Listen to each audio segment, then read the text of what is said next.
I know that much. He does have one on falling. So I'm assuming like somewhere like around the West Coast area, but I'm not. There's no way for me to be sure. Mr. E, of course, hailing from New York, I think, right? Yep. He's on the New York side of Tri-State. Probably known right now as the best Marth in the world. Right. It was pretty much neck and neck between him and Pug West, but he got that one win that he needed to cement that he is #1 Marth. And now going into game 1 on Battlefield. I think this might be a button check. Oh, yeah, makes sense. Check. Get those quick hand warmers. It's not as cold as it was in here as it was earlier. It's pretty tame, yeah, kind of warm. That's a fair point. Not too bad. When you had a few hundred people, it gets pretty warm pretty fast. A lot of heat coming off of a lot of bodies. You sure that's not just rage? Might be rage. Might be rage. Okay, getting into game 1 on Smashville. My mistake. All right, so we've seen this matchup before, as we said previously. Mystery has the win over Pink Fresh, able to reset the bracket. Let's see if Calculus brings some different tech to the table, and he's able to take this win over Mystery. Absolutely. Obviously, Mr. E, no stranger to the matchup, but Calculus does play differently from Pink Fresh, and he bested Pink Fresh in winner's bracket, so he may even prove to be a more formidable challenge than Pink Fresh was. We'll see. Exactly, but right now we're about even on percent. Obviously, Mystery, you can see right now with the lead, and Calculus just choosing to play a little safe, staying on that platform, doesn't want to overextend himself. Because in this matchup, pretty much, whichever character is forced to land is going to have a hard time. Oh yeah. Oh my goodness. Mr. E's SDI on that stuff is amazing. Exactly. Got out of that combo just in time. SDI'd enough out by the 4th hit. Right, definitely didn't want to eat that up air. That would have been the end of his stock. I love how Mr. E will like advance on stage from the ledge, like he'll air dodge on stage or something like that, and then he'll like change his momentum in the air and do like a retreating fair. Right. Throws so many people off. Exactly. He's just very good with the movement of Marth, and he's great at showing it as well. And right now he has to be very careful. That forward throw will not be able to close out that stock. But did he have his jump? Yeah, Mr. E That's it. taking every precaution to avoid all of Bayonetta's different ways she can threaten you off stage. Oh my gosh! Tipper Nair. That was amazing spacing from him. And he didn't let Calculus get too much percent on him. See, only 6%, but Mr. E firing back with 28% in a matter of seconds. Yeah, he caught that out of a crouch too, didn't he? So exactly. Like, that was perfect spacing. Bayo's hitbox a lot smaller when she crouches.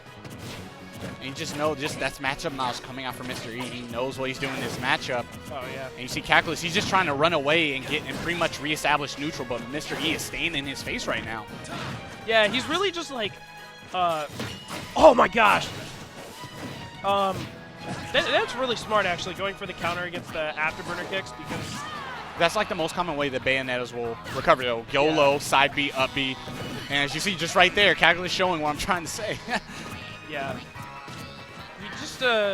We see Mr. E like sneaking past Calculus's defenses a lot of the time, where like Calculus will try to retaliate with an up B or something like that, and Mr. E will be able to just like up air right underneath his nair. Exactly. And you see Calculus now on the offensive. He has to get something going for himself, and which time is not going to be one of those. Mr. E is ready to punish.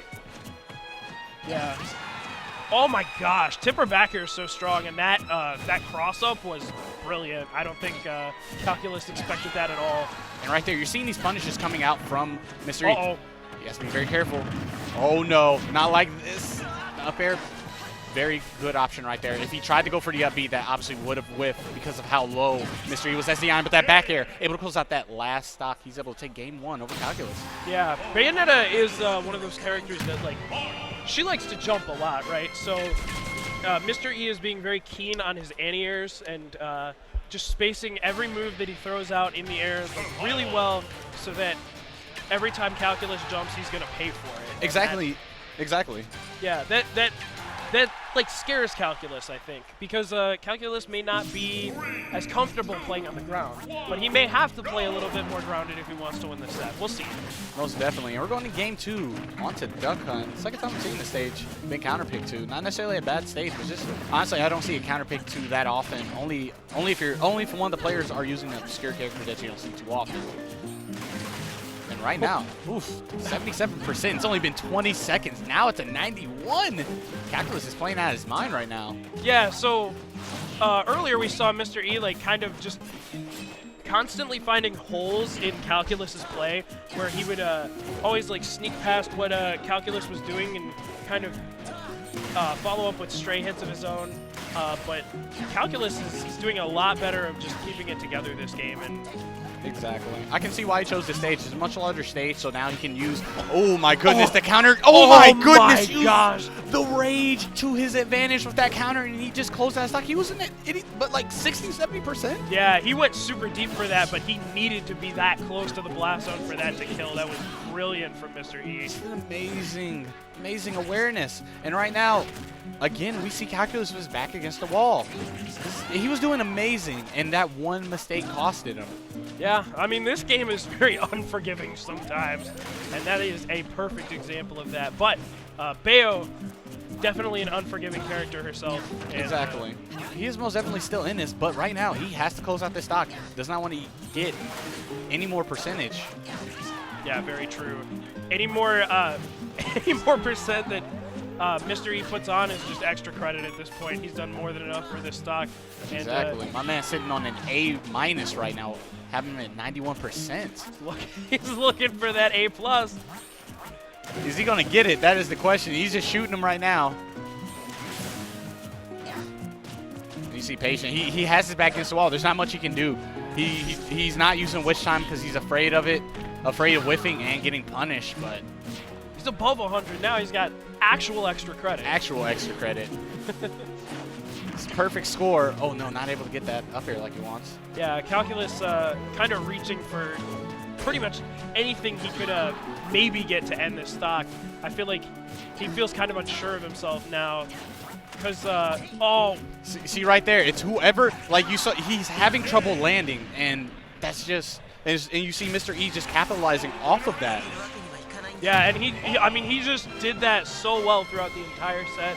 Calculus was showing some serious signs of life at the beginning of that second game, but Mr. E came in with that really clutch counter. That counter. Pulled it out. It just, that counter, oh my goodness. I was not expecting that to kill. I know the blast zones on Duck Hunt are very deceptive, but man, oh man.